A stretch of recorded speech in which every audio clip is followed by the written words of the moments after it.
예, 우리 암송 구절에 대해서 했고요. 그다음에 자, 오늘 컨텐츠는요. 세상에 대한 자세, 또 세상 일에 대한 자세, 그다음에 복음 전파의 기본 자세, 또 생활을 통한 전도, 그다음에 입을 열어 하는 전도, 그다음에 전도의 전략과 생활화 이것에 대해서 같이 우리가 공부를 하게 될 겁니다. 자, 그다음에 오늘 만남의 목표는요. 주님의 교회는 세상을 위하여 존재하므로 세상으로 나가야 한다. 그렇죠? 이게 바로 뭐냐면 우리 선교적인 교회에 대한 내용이죠. 그래서 오늘 선교적인 교회에 대해서 앞에 같이 좀 쉐어링 할 수 있도록 그렇게 하겠습니다.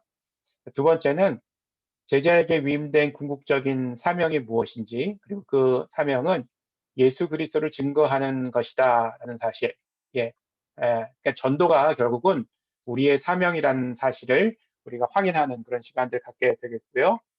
그리고 세 번째는요, 전도는 영적인 전쟁이며 또 그런 영적인 전쟁을 잘 감당하기 위해서 구체적인 그런 전략이 필요하고 더 나아가서는 이 전도하는 것이 우리 삶의 본질이 되어야 된다.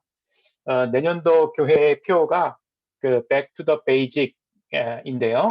그러니까 우리 본질로 돌아가자 이거거든요. 그래서 이 본질로 돌아가는 것이 과연 무엇인가? 근데 오늘 강의에서는요, 이 본질로 돌아가는 것이 바로 복음을 증거하는 것이다라고 이렇게 이야기를 하고 있어요. 삶의 본질. 다시 말해서 전도가 우리 삶 가운데 생활화가 되어야 된다는 사실. 이제 그것에 대해서 이야기를 하고 있는 것이죠. 그래서 이 세 가지 목표에 대해서 우리 한번 같이 공부해 보도록 하겠습니다.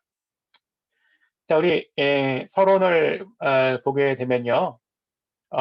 이제 하나님께서 우리에게 명령을 내리셨어요. 보통 그 세 가지의 명령을 내리셨다라고 이렇게 우리가 보고 있는데, 이 첫 번째 명령은 우리 창조주 하나님께서 우리에게 내리신 명령이에요.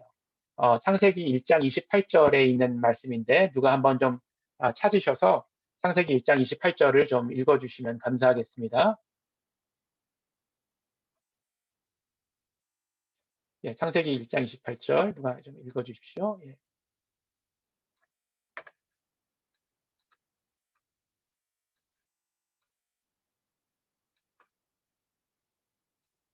우리 황성남 집사님 좀 읽어주시겠어요? 창세기 1장 28절 말씀.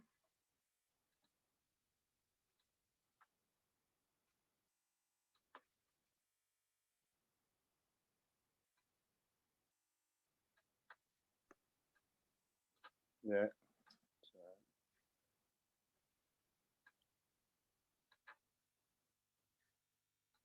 예, 창세기 1장 28절에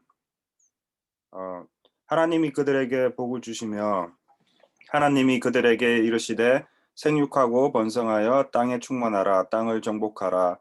바다의 물고기와 하늘의 새와 땅에 움직이는 모든 생물을 다스리라 하시니라 하셨습니다. 아멘. 그렇죠. 예. 생육하고 번성하고 이 땅에 있는 모든 생물들을 다스리라라고 하나님께서 말씀을 하셨죠. 이것을 이제 문화 명령이라고 이렇게 이야기를 합니다. 하나님께서 그 인류의 조상인 아담에게 내리신 명령이죠. 땅을 정복하고 다스리라. 이제 오늘 제가 이제 질문한 그 문제 중에 하나도 이 세상을 정복한다는 것이 무엇인가, 정복한다는 의미가 무엇인가에 대해서 이제 여쭤본 그 질문이 있었죠. 바로 이 문화 명령은 그거하고 연관이 되는 것이라고 볼 수가 있겠죠. 예, 하나님께서 아담에게 줬던 명령. 자, 두 번째 명령은 이제 성자 하나님께서 주신 명령인데요. 선교 명령이라고 이야기를 하죠. 마태복음 28장 19절에서 20절까지의 말씀인데요. 자, 이 말씀도 한번 같이 찾아서 보면 좋겠는데요. 누가 찾으신 분이 좀 읽어주시면 감사하겠습니다. 잘 알고 있는 말씀인데 마태복음 28장 19절부터 20절까지 말씀입니다. 예. 제가 할게요. 그러므로 네. 너희는 가서 모든 민족을 제자로 삼아 아버지와 아들과 성령의 이름으로 세례를 베풀고 내가 너희에게 분부한 모든 것을 가르쳐 지키게 하라. 볼지어다 내가 세상 끝날까지 너희와 항상 함께 있으리라 하시니라. 아멘. 예, 그쵸. 세례를 주고, 예수님께서 가르쳐, 지키라고 한, 그러니까 분부하신 모든 것들을 전하라. 그리고 그들을 가르쳐서 지키게 하라. 이렇게 이야기를 하시는 것을 볼 수가 있죠. 그리고 세상 끝날까지 내가 너희와 항상 함께 있겠다. 라는 것을 이야기해주고 있죠. 이것을 이제 지상대 위임령, Great Commission이라고 이야기를 하죠. 그래서 하나님께서, 예수님의 마지막 시간, 그러니까 이 지상을 떠나시기 바로 직전에, 그러니까 마지막 last word죠. 마지막 유언을 주시고, 이제 승천하셔서 하늘나라로 가셨는데, 그때 제자들에게 주신 명령, 이것이 이제 선교 명령이다라고 볼 수가 있겠죠. 자, 그 다음에 이제 보혜사 성령 하나님께서 주신 명령이라고 이야기를 하는데, 증인의 명령이에요. 사실은 근데 이 사도행전 1장 8절 말씀도 어떻게 보면 이제 예수님께서 주신 명령이라고 볼 수가 있어요. 예. 자, 사도행전 1장 8절 말씀 한번 같이 읽어볼 텐데요. 이것도 누가 한번 찾아서 읽어주시길 바랍니다. 예.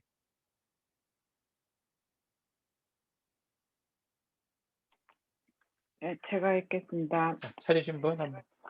예, 네. 오직 성령이 너에게 임하시면 너희가 권능을 받고 예루살렘과 온 유대와 사마리아와 땅끝까지 이르러 내 증인이 되리라 하십니다. 네, 아멘. 예, 이것도 예수님께서 주신 명령이죠. 예, 성령이 너희에게 임하시면, 그렇죠? 내가 가고 나면 보혜사 성령 하나님께서 너희에게 오실 것이다 라고 이렇게 이야기를 하는 것이죠. 그리고 성령이 너희에게 임하시면 너희가 권능을 받고, 여기서 권능이란 것은 뭐 듀나미스라는 그런 헬라어 원어로 사용된 그런 단어인데 능력을 의미한다는 것이죠. 능력, 폭발적인 능력. 듀나미스에서 이제 다이나마이트라는 그런 이제 단어가 생긴 건데요. 폭발적인 능력을 가지고 이렇게 믿는 자들에게 복음이 증거되고 그들이 하나님께로 돌아오는 역사가 일어날 것이다. 성령의 그 능력을 통해서. 그래서 너희는 그 성령이 임할 때까지 여기를 떠나지 말라라고 이렇게 이야기를 하시는 것을 우리가 볼 수가 있죠. 그리고 성령이 임하시게 되면 예루살렘에서부터 시작해서 땅 끝까지 이르러서 무엇이 되라? 내 증인이 되라라고 이렇게 명령하시는 것을 볼 수가 있죠. 자, 그래서 이 문화명령, 선교명령, 증인의 명령, 이것은 다 하나님께서 주신 명령인데, 이 복음 증거와 연결되어져 있는, 그렇죠? 하나님 나라, 또 복음 증거, 복음 선포와 연결되어 있는 명령이라고 볼 수가 있다는 것입니다. 자, 밑에 나눔 이렇게 한번 보게 되면요. 예, 건강한 양이 건강한 양을 낳는다. 그렇죠? 건강한 제자가 또 건강한 제자를 낳을 수 있다. 건강한 교회가 건강한 교회를 낳을 수 있다. 그 다음에 하나 더 붙여야 될 게 뭐가 있을까요? 건강한 양육자가 건강한 동반자를 낳을 수 있다. 그렇죠? 예, 이 복음에는 생명력이 있다고 이야기를 하죠. 그래서 복음이 증거된 곳에는 생명이 선포가 되고 또 그 생명을 머금은 생명을 받은 새로운 영혼이 태어난다라고 이렇게 이야기를 하죠. 그래서 유는 유를 낳는다라고 이야기를 해요. 그래서 건강한 사람이 건강한 부모가 건강한 자녀를 낳고 기를 수 있듯이 영적으로 건강한 뭐 순장이나 양육자가 건강한 순원과 또 동반자를 영적으로 이렇게 낳고 양육할 수 있다라는 그런 의미이죠.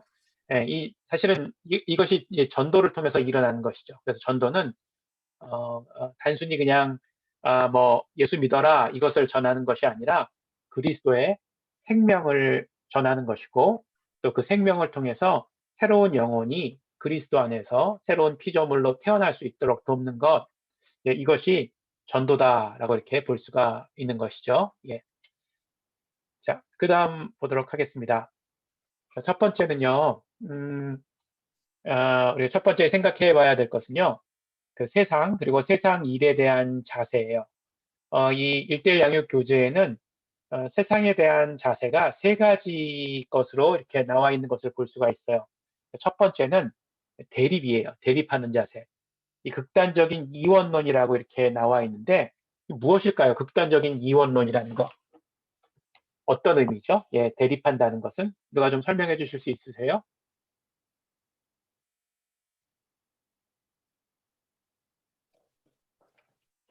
네, 극단적인 이원론이라는 게 무엇일까요?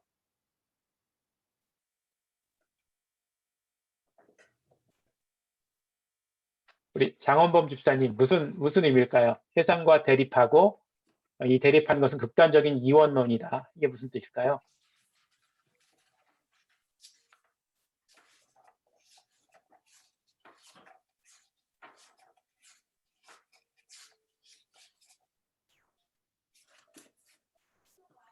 아, 상태가 좀 안 이 좋네요. 없는. 예, 예.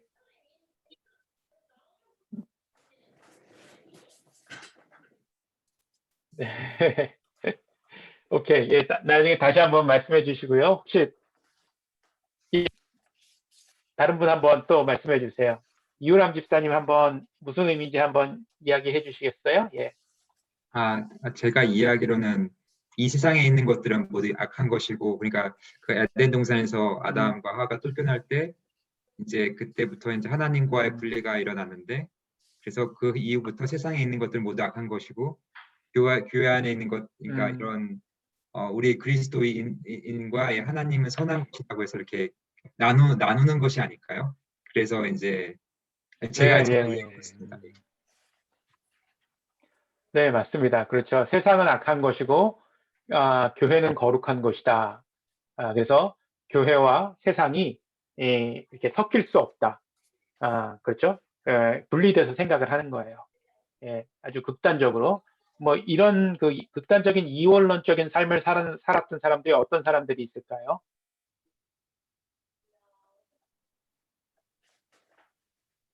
예, 중세에 이런 일들이 많이 있었는데요. 예, 수도원. 맞아요. 그렇죠. 예, 수도사들이 이런 삶들을 살았죠. 세상을 등지고, 그런 그 수도원에 들어가서 기도하고, 또 영적으로 이렇게 그, 어, 그, separate 돼가지고 세상과 그런 삶들을 살았죠. 예, 글쎄요. 어떠세요? 이, 세상과 대립하는 삶, 하나님께서 원하시는 삶일까요? 원하시는 모습일까요? 예, 아닐 거예요. 분명히 아니라고 생각을 해요. 왜냐하면 성경은 우리에게 너희는 세상의 빛이고 소금이라고 이야기를 하셨잖아요. 그렇죠? 예, 세상의 빛과 소금. 교회의 빛과 소금이 아니라 무엇의 빛과 소금? 세상의 빛과 소금이다라고 이렇게 이야기를 했죠. 그렇죠? 예. 그래서 우리가 소금의 역할을 해야 되는 것, 또 빛의 역할을 해야 되는 것은 사실은 어떻게 보면 교회가 아니라 어디다? 세상이다. 그렇죠. 예, 그래서 세상과 교회를 분리할 수 없다는 것이죠. 자, 두 번째는요, 그 타협하는 모습이에요. 타협하는 자세. 그러니까 세상과 또 교회, 뭐 이런 것들이 구분이 없어지는 거예요. 세상도 좋고 교회도 좋고, 그렇죠. 세상에도 한 발을 거치고 교회에도 한 발을 거치고, 자 이런 것인데 여기에는 이제 종교적인 다원주의라는 것이 쓰여져 있는데 혹시 종교 다원주의가 무엇인지 여러분들 알고 계세요? 누가 아시는 분 한번 좀 설명해 주시겠어요? 종교 다원주의란 무엇인가?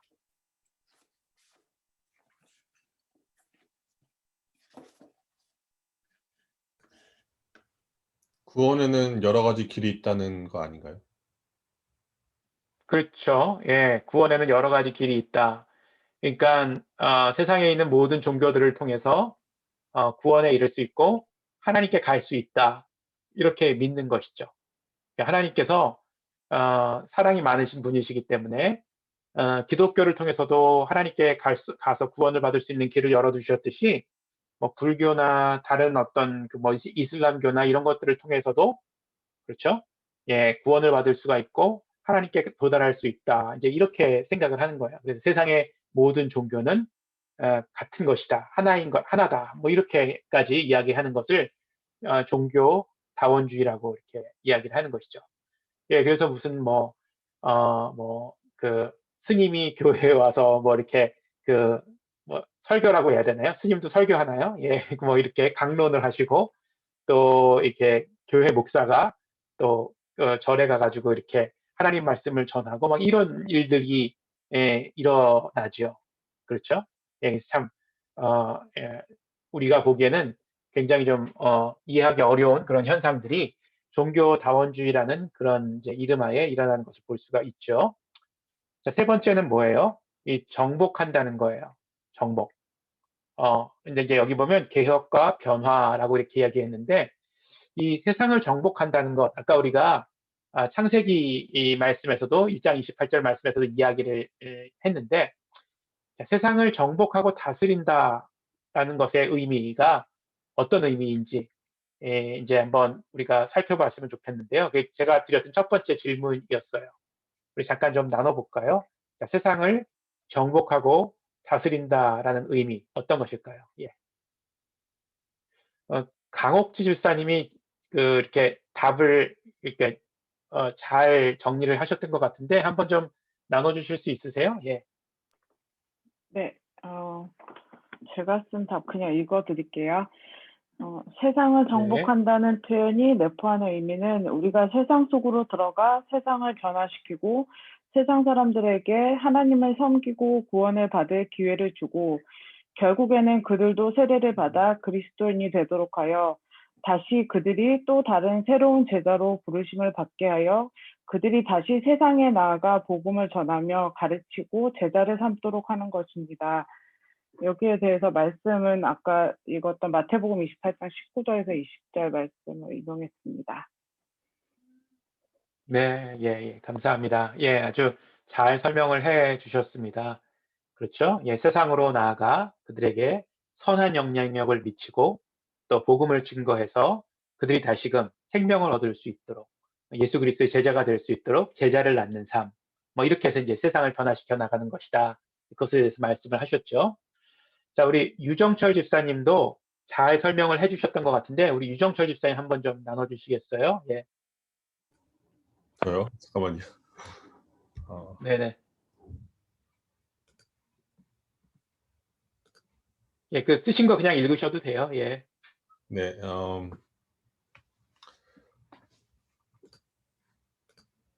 무엇인가를 정복하기 위해서는 그곳으로 가야 합니다. 세상을 정복하기 위해서는 세상 속으로 들어가야 합니다. 하나님께서 예수 그리스도를 세상으로 보내실 것 같이 예수님도 우리를 세상으로 보내셨습니다. 무엇인가를 정복할 때에는 기존에 있던 세력의 저항이 있습니다. 이미 폐역하고 어그러지고 거스른 세상이기에 정복할 때의 저항이 있습니다. 그래서 우리는 세상에서 환난을 당합니다. 악한 세상에게 지지 말고 선으로 이겨야 하는데 이것이 단번에 되지는 않습니다. 정복하다라는 말에는 빼앗다라는 의미가 있습니다. 세상의 주인은 창조주 하나님이십니다. 우리의 죄악으로 인해 세상이 타락하였지만 예수 그리스도를 통해 구속하셨습니다. 그래서 우리는 세상을 정복하여 사탄에게 빼앗긴 세상의 본 모습을 찾아 알려주고 보여주어야 합니다.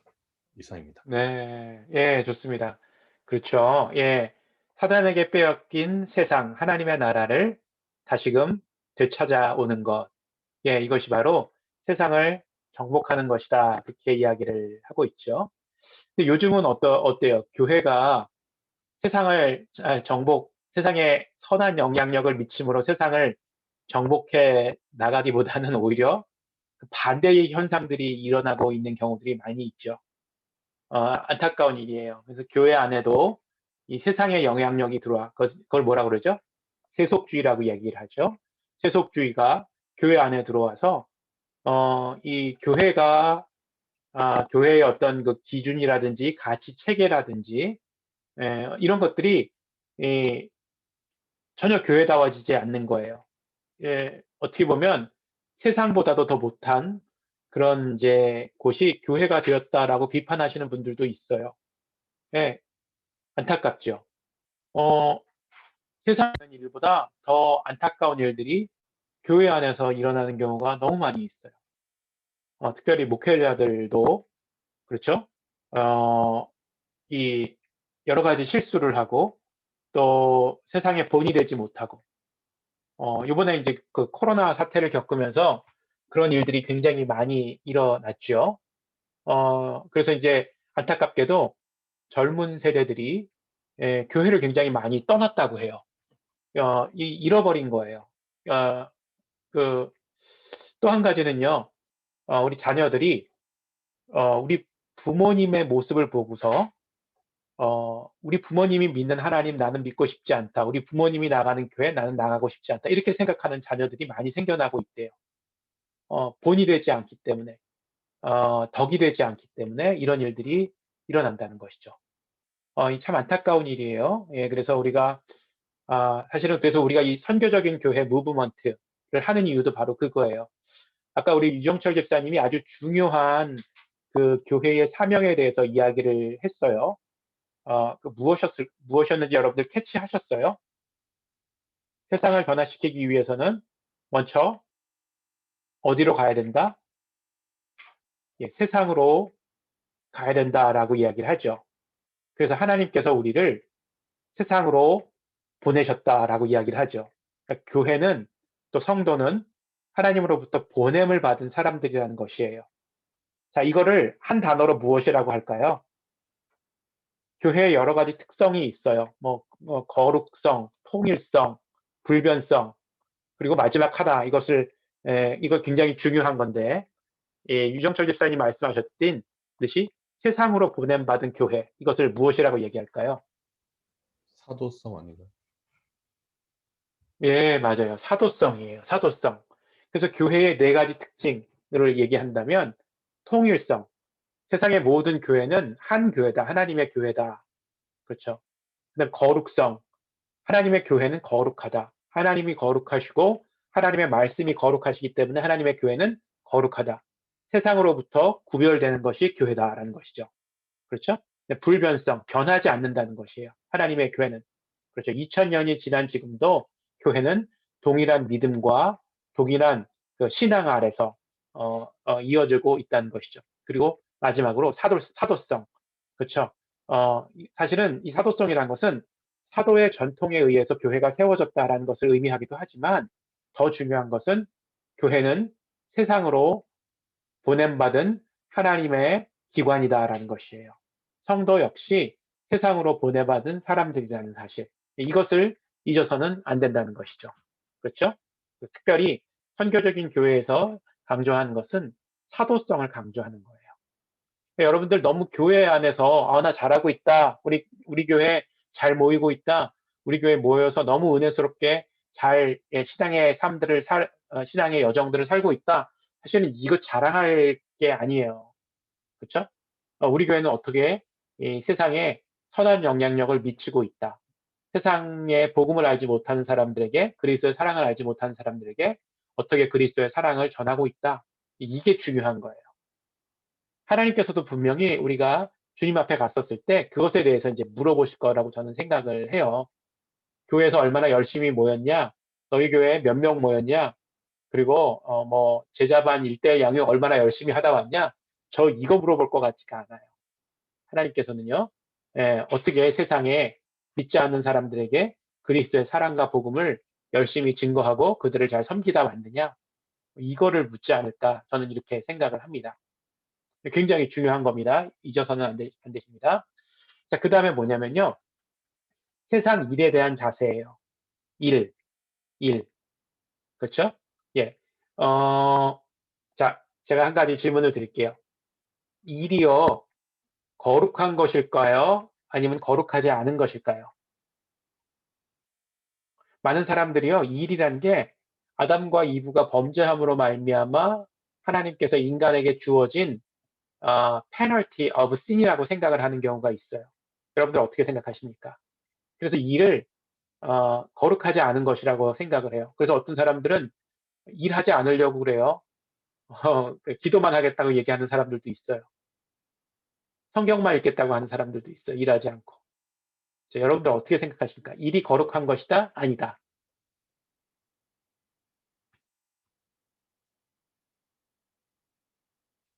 우리 최대한 집사님 어떻게 생각하세요?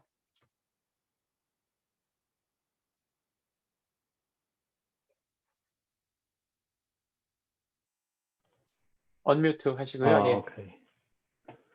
저는 거룩하다고 생각해요.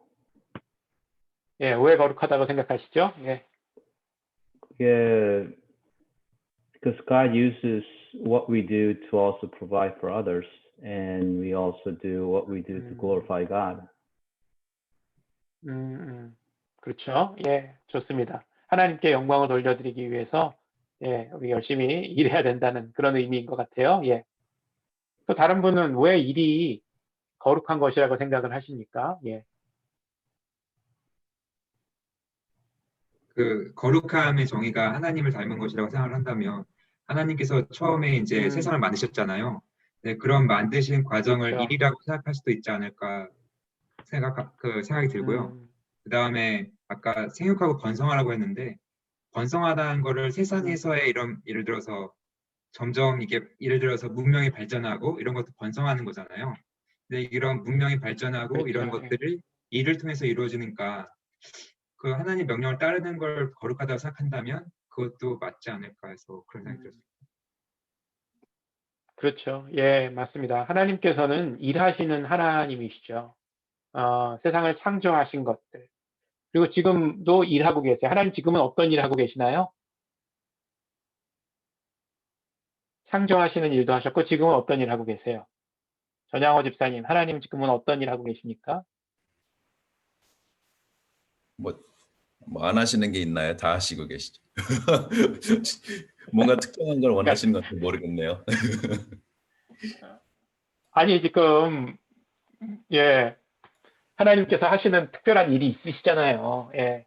요즘 관리직에 많이 거기 포커스하고 계시다고 아닌가요? 관리직. 예, 하나님 하고 나신다고. 우리를 위해서 네. 우리 관리하죠. 그래서 이성환 집사님 하나님께 지금 관리받고 있어요. 그래요. 예. 그 구원의 사역들을 이루어 가시잖아요. 그렇죠. 하나님께서는요. 우리를 구원하시기 위해서, 인류를 구원하시기 위해서 오늘도 일하고 계시지요. 그렇죠? 예.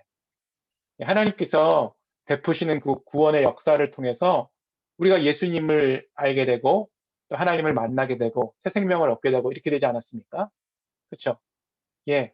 오늘도 계속해서 하나님께서는 이 인류의 구원을 이루기 위해서 일하고 계신다는 것이에요. 쉬지 않고 일하시고 또 하나님께서 분명히 그 일을 완성하실 것이라는 것이죠. 시작하신 분이 누구시기 때문에 하나님이시기 때문에 마치는 분도 하나님이시라는 것이죠.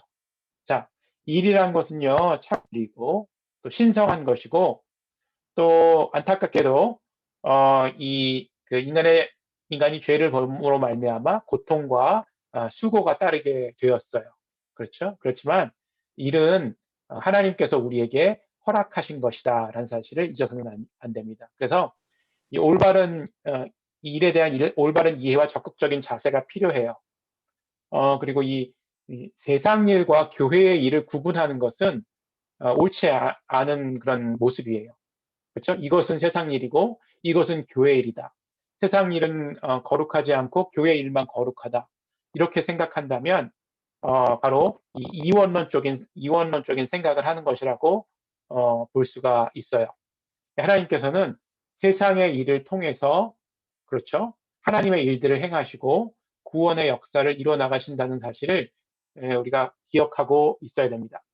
물론요, 세상의 일들 중에 하나님의 구원의 역사와 그런 구원의 역사들과 반대 방향으로 나가는 그런 일들이 있는 것은 사실이에요.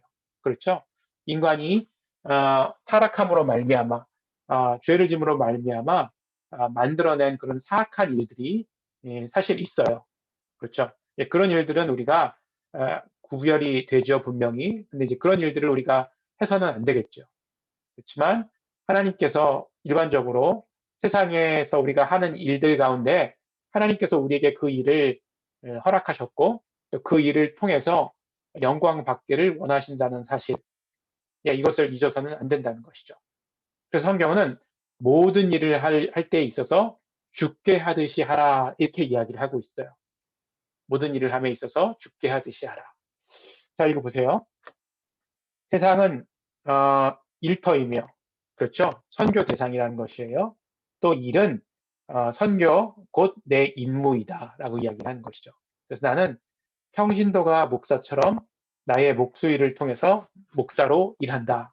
뭐 이렇게 이야기를 하는데 우리 베드로전서 2장 9절의 말씀을 우리 보게 되면 너희는 택하신 족속이다라고 이야기를 하고 있죠. 그리고 또 뭐예요? 왕 같은 제사장이다라고 이렇게 이야기를 하고 있죠. 그렇죠? 예. 하나님께서 우리를 택하셔서 왕 같은 제사장으로 삼으셨다는 거예요. 이 제사장의 역할을 우리가 알고 있잖아요. 세상과 하나님을 연결시켜주는 역할. 그렇죠.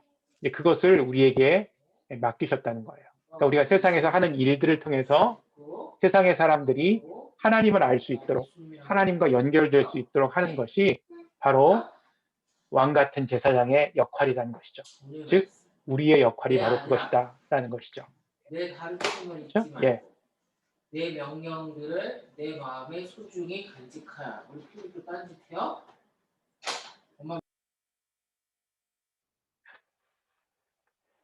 자, 그 다음 보겠습니다. 예. 자, 복음 전파의 이제 기본적인 자세를 우리가 한번 볼 필요가 있는데요. 이 복음이라는 것에 대해서 한번 좀 우리가 한번 짚고 넘어갔으면 좋겠어요. 복음. 우리 지난주에 우리 오세준 목사님이 이 복음에 대해서 좀 설명을 잘 해주셨어요.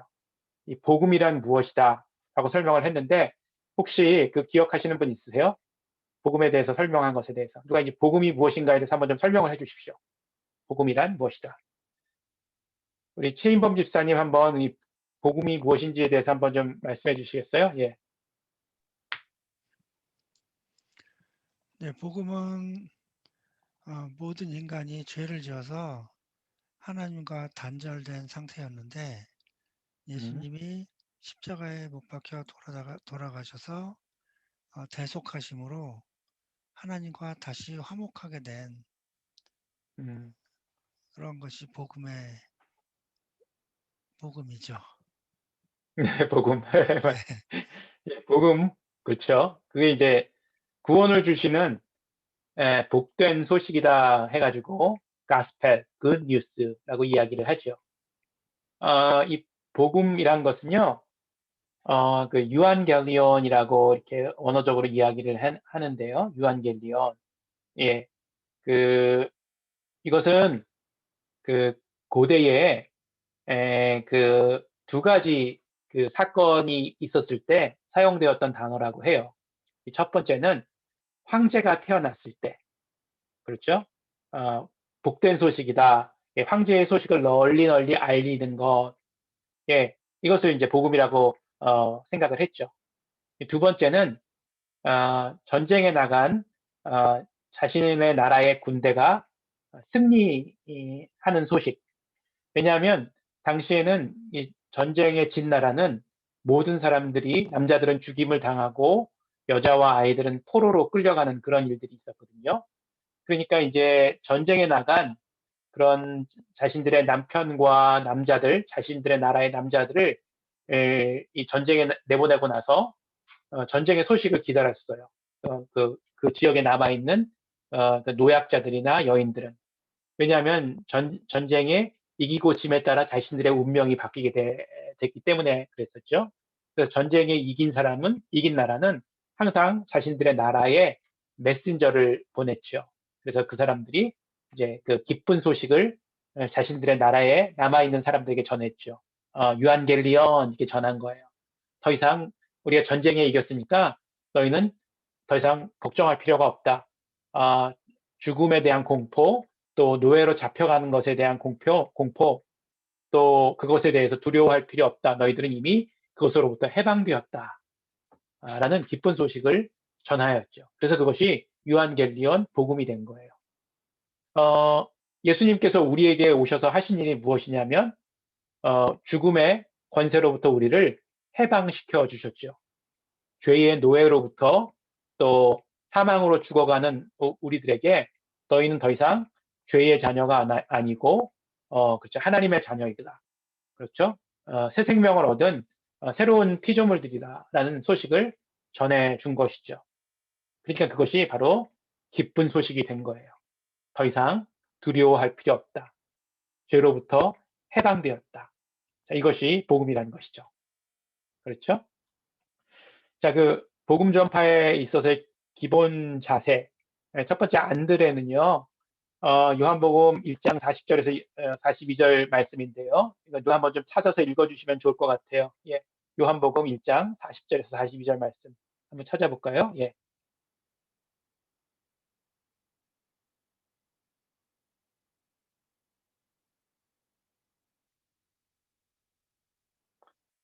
예, 우리 찾으신 분이 좀 읽어주십시오. 예.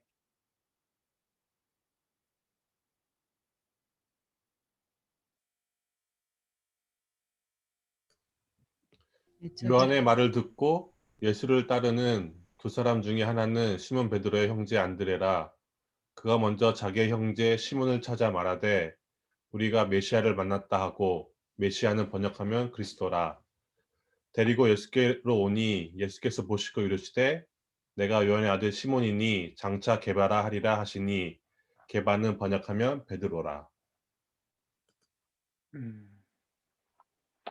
오케이, 좋습니다. 이 안드레가 행했던 전도의 방법들, 가장 가까운 사람들에게 찾아간다. 형제에게 찾아가는 것이죠. 그리고 찾아가서 말하는 거예요. 그렇죠? 무엇에 대해서 이야기했을까요? 내가 만난 예수 그리스도, 메시아에 대해서 이야기를 하죠. 그리고 그를 메시아에게 데려오고, 그리고 데리고 와서는 예수님을 통해서 양육을 받게 됐죠. 제자로서. 이런 과정을 이제 걸쳐서 전도하는 것을 볼 수가 있어요. 자, 사도 바울은요, 보게 되면 이렇게 얘기해요. 사도행전 22장 15절 말씀, 누가 한번 찾아서 읽어주시겠어요? 사도행전 22장 15절 말씀.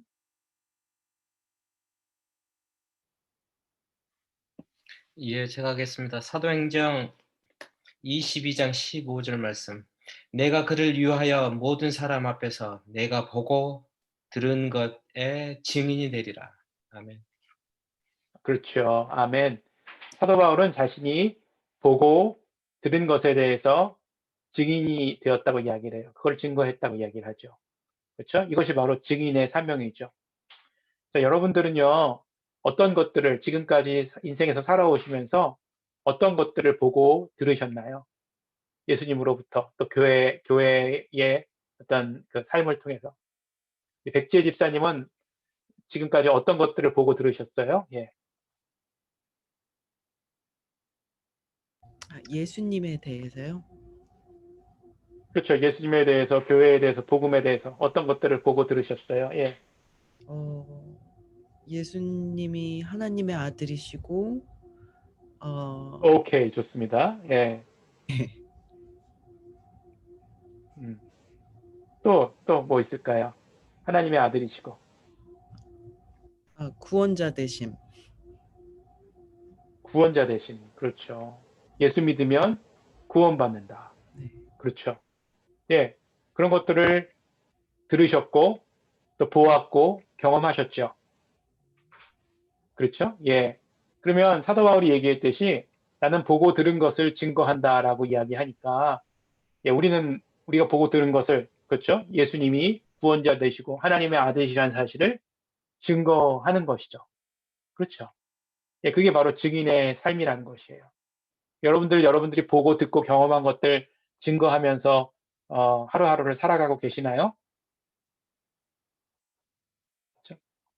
여러분들은 만약에 그렇지 않다면 요즘은 어떤 것들, 근데 여러분들 혹시 뭐 어떤 것들이라고 그러면 좀 그렇지만, 그렇죠? 뭐 어디서 뭐 세일한다, 어디서 뭐 이렇게 좋은 거 판다, 이런 것들은 굉장히 증거를 잘 하시잖아요. 그렇죠? 세상 동네 방네 잘 소문 내시잖아요. 야, 이거 참 좋은 거다. 그렇죠? 나 혼자만 갖고 있기 너무 아깝죠? 그렇죠? 어디 가면 뭐 싸게 사. 좀 어디 가면 뭐 우리 자녀들 좋은 교육 받을 수 있어. 이런 것들 이렇게 나누시고 그러시잖아요. 그렇죠? 예, 이제 근데 문제는 이제 그런 거에 증인으로 살기보다는 이제는요, 예수 그리스도가 어떤 분이신지, 또 예수 믿으면 어떻게 되는지, 하나님이 어떤 분이신지, 이런 것들을 더 많이 증거하면서 살아야 되지 않을까요? 그게 훨씬 더 좋은 거 아니에요? 그렇죠? 비교할 수 없이 좋은 거죠. 그렇죠? 예, 예. 근데 우리 삶을 한번 잘 돌아보세요.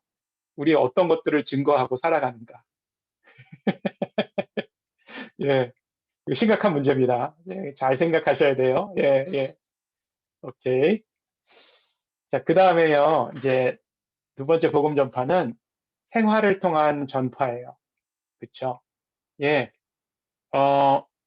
사실은요, 이게 어떻게 보면요, 요즘에 있어서는 너무너무 중요한 거예요.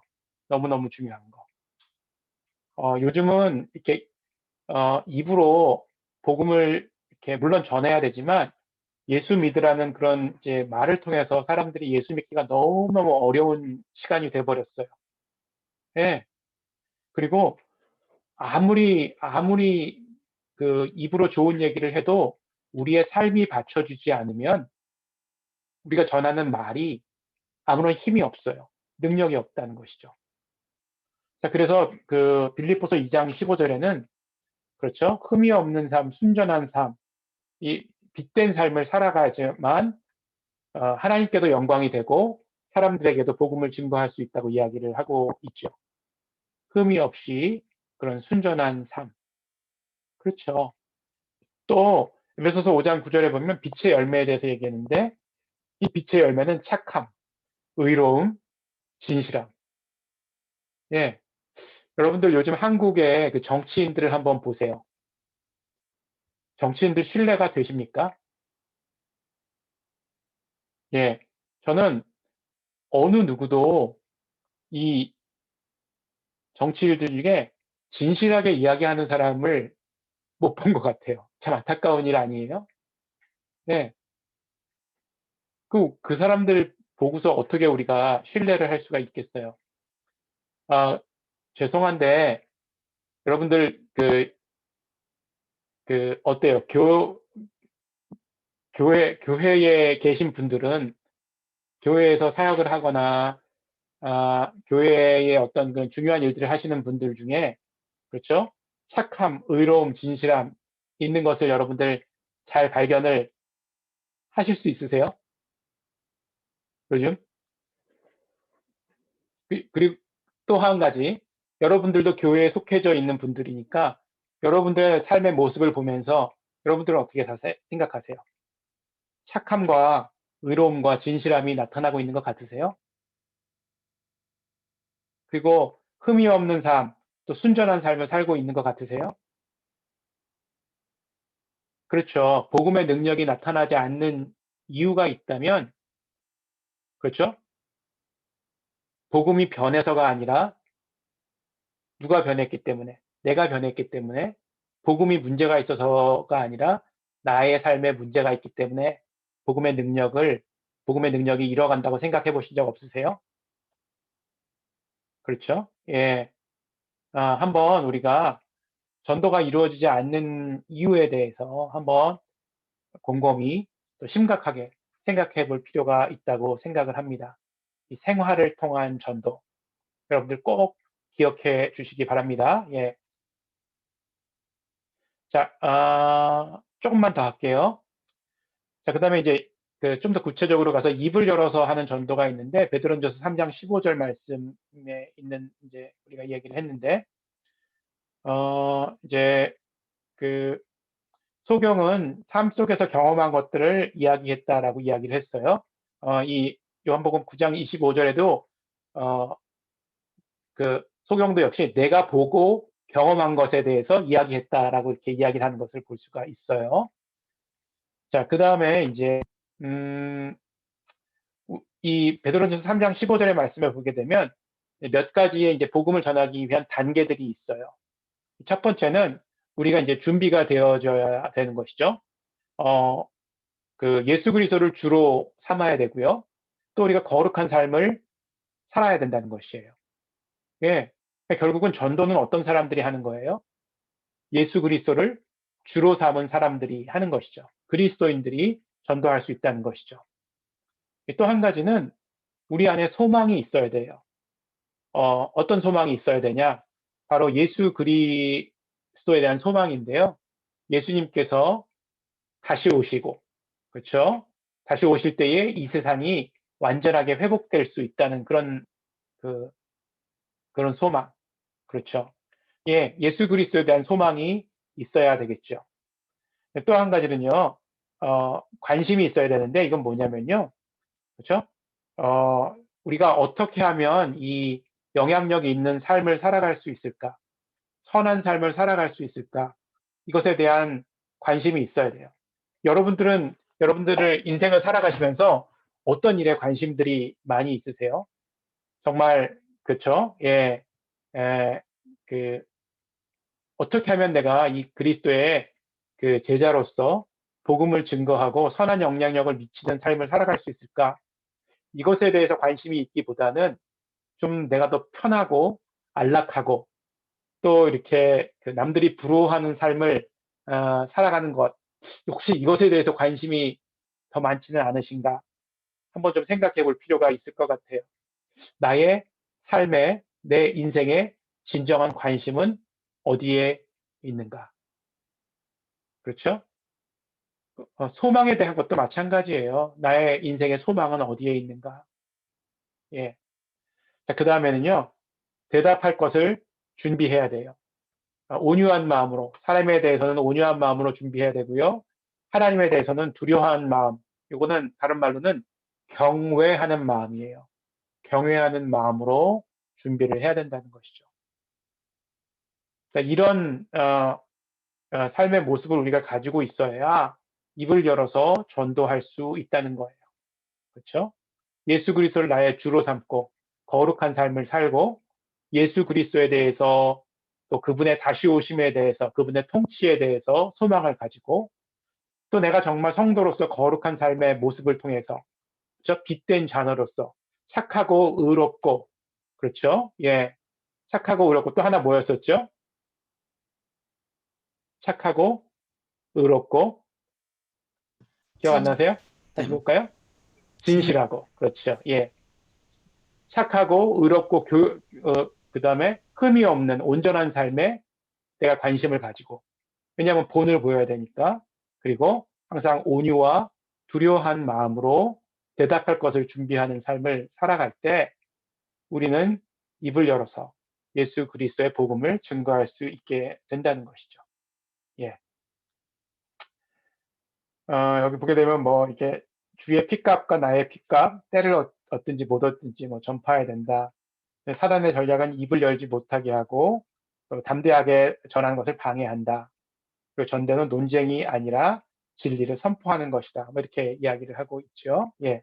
자, 입을 열어서 전도하는 것은 바로 이런 것입니다. 자, 전도의 전력에 대해서는 우리 잠깐 쉬었다가 하도록 하겠습니다. 지금 37분인데요. 47분까지 일단 좀 쉬도록 하겠습니다. 한 10분 쉬겠습니다. 자, 첫 번째는 우리가 좋은 전략을 전도의 전략을 우리 삶 가운데 잘 펼쳐나가기 위해서는요. 첫 번째로 중요한 것이 우리 삶의 목적이 무엇인가라는 것을 잘 확인할 필요가 있어요. 이제 삶의 목적 해가지고 이제 뭐 예수 그리스도의 목적은 무엇이냐 이제 이렇게 설명을 먼저 하고 있는데 그렇죠. 예수님은요 잃어버린 자를 찾기 위해 이 땅에 오셨죠. 그러니까 인류를 구원하기 위해 이 땅에 오셨죠. 그래서 예수님은 한순간도 그 자기 자신이 이 세상에 오신 목적을 잊어버리거나 그것에 벗어난 그런 삶의 모습을 보이시지 않았어요. 항상 당신이 이 땅에 왜 오셨는지 그리고 무엇을 하기 위해 오셨는지를 잊지 않고 살아가셨다는 것이죠. 예, 그래서 purpose driven life를 예수님께서는 가장 잘 사셨던 분이라고 볼 수가 있는 것이죠. 자, 그렇다면 우리 그리스도인이라고 부르는 우리들은 어떤 인생의 목적을 가지고 살아가고 계십니까? 내 인생의 목적이 무엇인지를 정확하게 아는 것이 이 전도를 하는 데 있어서 가장 중요한 핵심이란 것이에요. 예. 뭐 제가 이제 인생의 목적이 무엇입니까? 이렇게 물어보신다면 아마 이제 다들 잘 얘기하실 수 있을 거예요. 예. 근데 문제는 내가 알고 있는, 내가 깨닫고 있는 그 목적대로 잘 살아가고 있는가? 예. 이것이 이제 큰 숙제죠. 그렇죠? 예. 여러분들은 어떠세요? 예.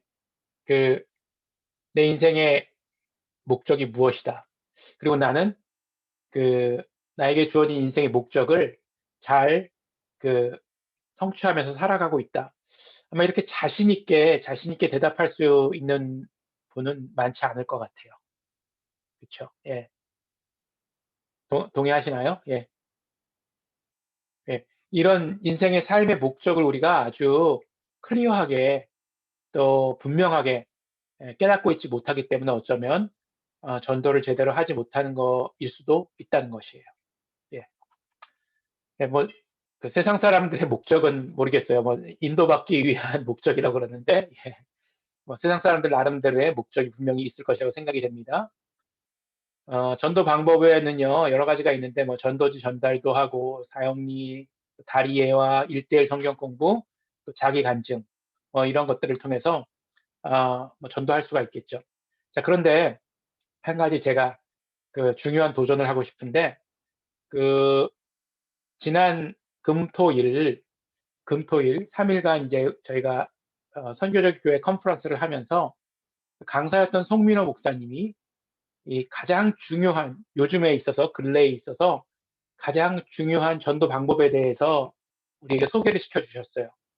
여러분들 그거 기억하고 계십니까? 어떤 것이었는지? 예. 어떻게 전도하는 게 가장 정직? 예, 예.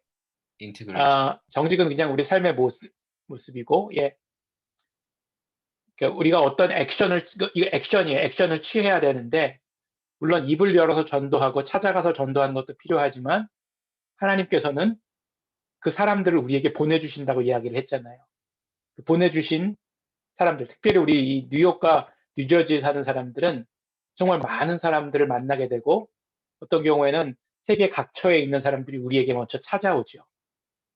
그런 사람들을 어떻게 해야 된다고 얘기를 했죠? 어떻게 할 때 전도를 잘 할 수 있다. 환대하라고. 환대요. 그렇죠. 환대, 그렇죠. hospitality를 보여줘야지 그 사람들에게 전도할 수 있는 기회가 우리에게 생기고 또 가장 효과적으로 전도할 수 있는 그런 것이라고 이야기를 했잖아요. 그렇죠? 예, 이 환대, hospitality. 여러분들 어떻게 생각하십니까? 혹시 나는 내 주변에 있는 사람들에게 전도를 하기 위해서 그 사람들을 어떻게 이렇게 환대하면서 hospitality를 베풀면서 살아가고 있는지 한번 실천하고 있는 분들 있으면 좀 한번 나눠주실 수 있으세요? 나의 3터와 1터에서 나는 이런 모습으로 환대를 베풀면서 내 이웃 사람들에게 복음을 전하려고 노력한다. 한번 좀 나눠 주실 수 있는 분. 경험이 있으신 분 나눠 주셔도 좋을 것 같아요. 예. 제가 먼저 시작하겠습니다. 다른 분들 생각하시는 동안에. 저 같은 경우는 주유소에서 기름 넣을 때 전도지를 준비해 가지고요. 교회에 전도지가 많은데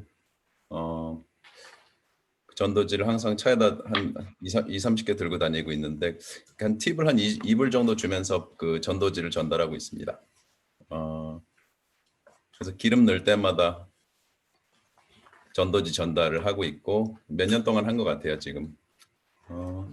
근데 어떤 경우에는 리마인드 고맙다고 정말 맞다고 나도 옛날에 크리스찬이었다 이러면서 되게 고마워하고 악수도 하고 옛날엔 그랬는데 요즘엔 악수는 못하고 그냥 서로 미소 짓고 헤어지고 그러는 경우가 있었고, 둘째는 제가 십자가를 착용하기로 결정해서 슈퍼 갈 때도 이제 십자가를 항상 하고 있는데 제가 이제 뭐 짜증나는 일이 있거나 사람들이랑 부딪히면은 표정이 이상해질 수 있잖아요. 시비가 붙을 수도 있고 그럴 때 빨리 십자가를 찾아가지고 아 내가 지금 찡그리면 안 되지 이러면서 다시 환대할 수 있도록 그렇게 노력하고 있습니다. 네, 좋습니다. 예. 또 어떻게 환대의 삶을 사는 게 좋을까요? 좋은 아이디어가 있어도 좀 나눠주시면 좋을 것 같아요. 뭐 아직은 뭐 코비드 상태라서 그렇게 하기는 어렵지만 앞으로 이제 이 팬데믹이 끝나고 나면 이렇게 우리가 환대의 삶을 살아야 되겠다. 한번 아이디어가 있으면 한번 나눠주셔도 좋을 것 같아요. 예. 사실은요, 여러분들이 이제 1대1 양육자로서 이제 동반자들을 양육하게 될 터인데 동반자들에게 잘 환대를 베푸셔야지 돼요. 그래야지 그 동반자가 구원의 확신이 없는 사람은 구원의 확신을 갖게 될 수가 있을 것 같고 또 이렇게 그리스도 안에서 잘 성장이 이루어질 수 있을 것이라고 생각이 되거든요. 그렇죠? 예. 어떻게 하는 게 좋을까요? 아이디어를 좀 나눠 봅시다. 예.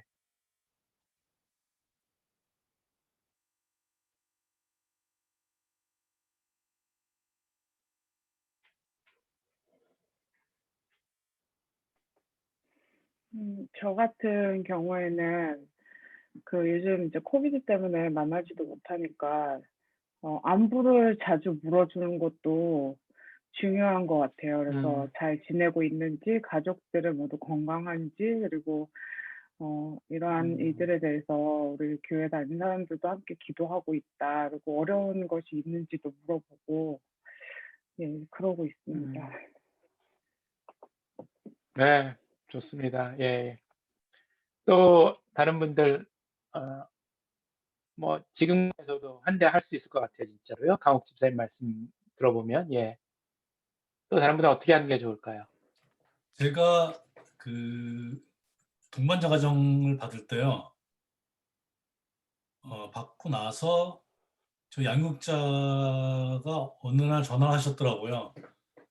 그래서 뭐 별 특별한 일이 없는데 전화를 하셔가지고 언제 식사 같이 한번 하시자고. 그래서 이제 그 부부 동반으로 나와서 식사를 했고요. 또 한 번은 그 댁에서 저기 모임을 가질 테니까 오라고 그러셔가지고 갔더니 그때 본인이 그동안 양육했던 동반자들 다 부부 동반으로 초청을 해서 하시는데 1년에 한 번씩 그렇게 하신다고 그러더라고요. 그래서 이제 가서 그때 음식 다 그러니까 이제 그 가정에서 준비하시고 그리고 먼저 다 소개시켜 주셔가지고 서로 이제 얘기도 하고 뭐 근데 사실 그렇게 그때 한 6, 7가정 정도 모인 것 같았는데 그렇게 하기 쉽지 않은 것 같은데 그렇게 다 초청해서 또 이렇게 열심히 하신 거 보니까 굉장히 미안하더라고요. 고맙기도 하고. 그때 최대한 집사님도 같이 갔었습니다. 기억나실지 모르겠는데. 예. 그래요. 참. 그 쉽지 않아요, 그렇게 진짜. 예, 본인이 양육했던 분들을 다 모셔서 그렇게 예, 그렇게 섬겨주시고 또 그렇게 하시는 게 참 귀한 일이죠. 예, 좋습니다. 예. 우리 여기 계신 분들도 1대1 양육 시작하시면 그렇게 좀 하시면 좋지 않을까 이런 생각이 듭니다. 예. 또 어떤 일이 어떻게 하는 게 있을까요? 예.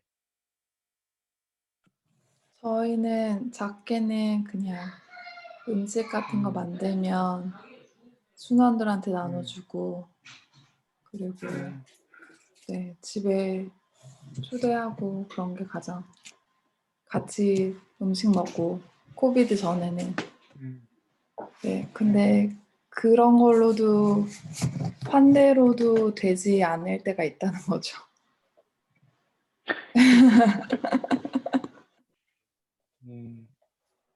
그렇죠. 예, 예. 어려워요. 그래서 참, 예, 어려워요. 예.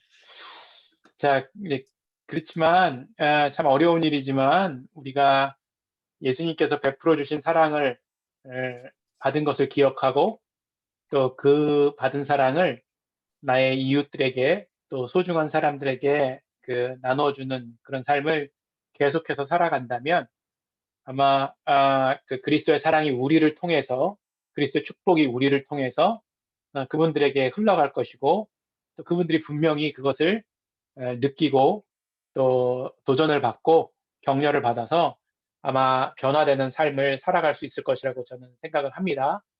이게 한 번에 잘 안 되죠. 그렇죠? 예, 아무리 환대를 많이 해도 또 안 변하는 사람들도 있어요. 우리가 낙담되기도 하고 실망하기도 하지만 우리가 그런 일이 있더라도 계속적으로 선을 행하면 그렇죠. 언젠가는 그분들이 변화될 것이라는 사실을 그게 이제 사실은 그 소망의 인내죠. 인내. 소망의 인내. 그다음에 사랑의 수고. 예, 그게 믿음의 역사. 예, 이런 것이라고 볼 수가 있어요. 그렇죠? 예. 사랑의 수고를 좀 많이 하셔야 돼요. 오케이? 자, 그다음 보면요. 이거 전도의 주제는 뭐 예수 그리스도라는 사실, 복음의 주제가 예수 그리스도라는 사실은 우리가 뭐 익히 다 알고 있는 사실이고요. 자, 그다음에 이제 마지막으로 우리 가장 중요한 게 전도의 생활화예요. 전도의 생활화. 전도는 이벤트가 아니에요. 그리고 뭐 한 달에 한 번, 1년에 서너 차례 하는 그런 행사가 아니라는 것이죠. 우리 삶 자체가 전도가 되어야 된다는 것이죠. 왜냐하면 우리 그리스도인의 삶의 목적이 바로 하나님의 영광을 위해서, 하나님의 나라를 위해서, 그리스도의 복음을 위해서 살아가고 있기 때문에 그렇다는 것이죠. 예. 사실 이 전도가 생활화된다는 거, 기도도 생활화해야 되고, 말씀을 묵상하는 것도 생활화가 돼야 되는데, 전도하는 것도 생활화가 돼야 된다는 사실이에요. 아까 우리 전양호 집사님이 참 귀중한 간증을 나누어 주셨는데, 그렇죠. 기름 넣을 때마다 전도지 전달하고, 그렇죠. 예수 믿으라고 이야기해주고, 이런 것들이 바로 어떤 그 전도의 생활화의 일부가 아닌가, 뭐 이런 생각이 들어요. 그렇죠. 예. 근데 뭐 여기 보게 되면 하나님, 예수님, 성령님 이렇게 나와 있는데 가장 중요한 거는 이 성령의 능력 안에서 우리가 늘 거해야 되지 않을까. 성령의 능력 안에 거할 때 이 전도의 생활화를 우리가 실천할 수 있다라고 저는 확신을 해요. 왜냐하면 이 전도라는 것은 어떻게 보면 내 힘과 내 능력으로 하는 것이 아니라 성령 하나님께서 나에게 힘 주시고 능력 주셨을 때 할 수 있기 때문에 그래요. 다시 말해서 늘 성령 충만한 삶을 살아가야 된다는 것이에요. 예. 힘들고 답답하고 어렵고 이렇게 막 피식피식거리는 그런 삶을 살아간다면 어떻게 우리가 담대하게 전도를 할 수가 있겠어요. 힘없고 연약하고 정말 피곤한 그런 삶들을 살아간다면 절대 어떤 사람도 우리에게 찾아와서 우리에게 그 소망에 관한 이유를 묻는 사람이 없을 거예요. 가장 중요한 그런 전도의 생활의 키는 뭐냐면요. 성령님의 능력 안에서 살아간다는 것이죠. 성령 충만한 삶. 다음 주에 이제 성령 충만한 삶에 대해서 우리가 공부하게 될 터인데 그때 좀 더 구체적으로 나누어 보았으면 좋겠습니다. 그 다음에 이제 그 주의할 점이 이렇게 나와 있는데, 하나님, 그쵸? 요 부분을 좀 생각해 봐야 됩니다. 우리 대화의 주제를요, 좀 바꿔나가셔야 될 것 같아요. 우리 윤정아 자매님, 요즘 대화의 주제가 무엇입니까? 주로 하는 대화가 어떤 것들이에요? 집에서 뭐 대화할 때요? 그냥 뭐 재테크. 예, 뭐 집에서든 어디서든. 예수님을 중심으로 하는 거지 않아요. 그냥 뭐 코비드나 뭐 재택근무 언제까지 할 건지, 정보는 어려움 뭐 이런 것들 더 많이 하는 것 같아요. 맞아요. 예. 우리 윤정아 집사님 말씀하셨던 것처럼 요즘 우리 대화의 주제는 사실은 예수님보다는 더 다른 것에 초점이 맞춰져 있는 것이 사실인 것 같아요. 예. 근데 대화의 주제를, 이게 우리가 대화를 한다는 것은 그 머릿속에 있는 건 마음속에 있는 것을 끄집어내서 이야기하는 거잖아요. 그렇죠? 예.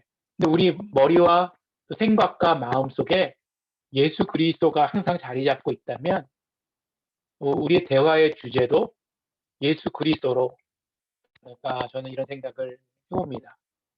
그렇죠? 예, 그래서 뭐 그 어떤 모임이라든지 또 어떤 그 상대방과의 대화에 있어서 결국은 이 예수 그리스도가 항상 그 우리가 하는 대화에 그 포커스 되는 주제가 될 수 있다면 전도의 생활화가 이루어지지 않을까 이렇게 생각이 되고요. 또 하나님께서 어떤 사람들을 만나게 할 때, 그렇죠? 예, 이 어떤 사람을 우연히 만났고 또 예상하지 못한 상황에서 만났을 때 왜 하나님께서 그 사람을 만나게 했을까? 예, 생각해 볼 때, 이유가 있구나. 그렇죠? 복음을 전하기 위해서이다. 예수 그리스도가 누구신지 말해주기 위해서 어쩌면 그 사람을 하나님께서 나에게 보내셔서 만나게 하셨는지도 모르겠다. 뭐 이런 이제 자세를 가지고 있다면 언제든지 예수 그리스도에 대해서 복음에 대해서 이야기할 수 있을 것이라고 생각을 합니다. 자, 그리고 이제 기도하셔야 되죠. 열심히 기도하셔야 되죠. 예, 구원을 위하여 기도하고 또 사랑하는 마음으로 기도하고 특별히 내가 전도해야 될 대상자들을 위해서 날마다 기도하는 것이 굉장히 중요해요. 그렇죠. 여러분들 오늘부터라도 내가 전도해야 될 사람이 있다면 그 사람을 위해서 계속해서 쉬지 않고 잊지 않고 기도했으면 좋겠어요. 그러면 그 기도가 모여져서 어느 순간에 정말 그 사람에게 복음이 전해지고 또 그 사람에게 예수 그리스도에 대해서 이야기해 줄 수 있는 그런 시간이 분명히 올 거예요. 네. 있으시죠? 그런 분들. 예, 내가 복음 전해야 될 사람들. 꼭 그 사람들 이름을 불러가면서 기도했으면 좋겠어요. 그리고 때에 따라서는 굉장히 적극적으로 좀 복음을 전할 필요가 있어요. 가서 전하라라고 이야기를 했는데 요즘은 아까도 얘기했듯이 가지 않아도 오는 경우들이 굉장히 많이 있어요. 우리는 안타깝게도 사람들이 우리에게 찾아왔는데도 그렇죠? 아무 얘기 못하고 그냥 시간 보내고 돌려보내는 경우들도 많이 있죠. 그렇죠. 예. 두 가지 이유가 있는 것 같아요. 첫 번째는요. 내가 준비가 되어져 있지 않기 때문에. 그렇죠. 할 말이 생각이 안 나는 거예요. 사람이 찾아왔는데도. 그렇죠? 그리고 나의 삶의 목적과 목표 또 삶의 관심이 다른 데 가 있기 때문에 그래요. 예. 복음을 증거하고 예수 그리스도에 대한 것들을 이야기하기보다 정말 어떤 세상적인 거에 관심이 가 있는다면 결코 사람들에게 예수 그리스도에 대해서 이야기할 수 없겠죠. 예. 다시 한번 도전합니다. 내 삶의 목적은 무엇이다? 그리고 그러기 위해서 내가 관심을 가져야 되는 것들은 어떤 것이다? 이런 것들을 항상 좀 마음속에 좀 염두하고 하셨으면 좋겠어요. 그렇죠? 내가 돈을 버는 이유도, 사업을 하는 이유도, 또 직장 생활을 하는 이유도, 자녀들을 잘 키우는 이유도 결국은 내가 복음을 증거하고 예수 그리스도를 영화롭게 하고 또 그리스도의 사랑으로 이 세상과 사람들을 섬기기 위함이다. 이게 바로 선교적인 삶이에요. 선교적인 삶. 예. 그런 마음을 가지고 계셨으면 좋겠습니다. 그리고요, 이제 마지막으로는요, 결과를 기대하시기 바랍니다. 이 전도를 계속할 수 있는 그런 비결은 뭐냐면요, 내가 전도했을 때 전도한 사람이 복음을 받고 변화된 삶을 사는 그런 모습들을 보았을 때 계속해서 전도할 수가 있겠죠. 그렇죠? 근데 많은 사람들이요 전도를 계속 못하는 이유가 뭐냐면요 결과를 기대하지 않기 때문에 그런 거예요. 내가 전도했는데 저 사람이 진짜 변할 수 있을까? 그렇죠?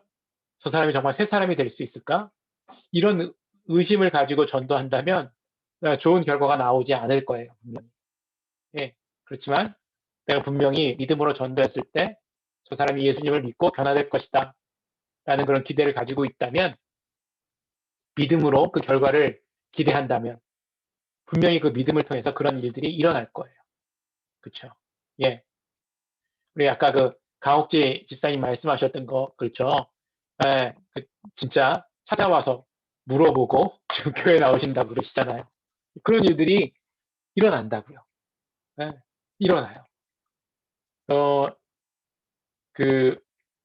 아직도 이 복음이 역사하고 있다는 거는 어렵지 않게 우리가 발견할 수가 있거든요.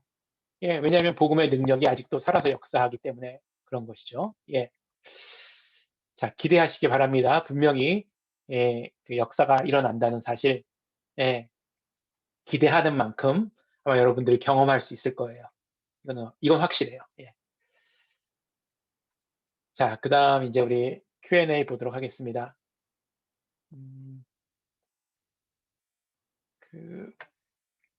잠시만요.